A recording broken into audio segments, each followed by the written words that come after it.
Welcome to CallTrackingMetrics Training video. In this workshop, we're going to be covering how to create a goal in Google Analytics. When creating a goal, the goal type should be event. Here's a recap of the components that make up an event in Google Analytics: category, action, label, and value. Here's an example of what a call event in Analytics could look like. To create a goal in Analytics, navigate to the Admin tab.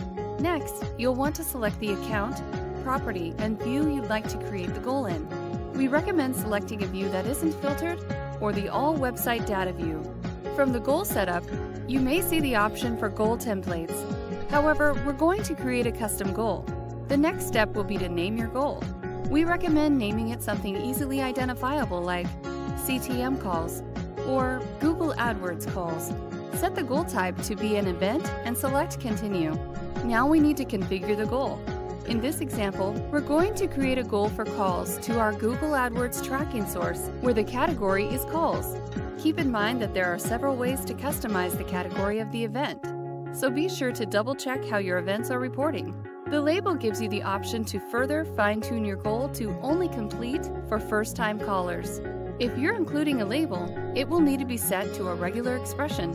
Including a value with a minimum amount of talk time of something like 120 seconds is a great way to further qualify your calls and will prevent hang-ups and voicemails from counting as conversions. Hit save and you've successfully created a goal in Analytics. Thanks for watching.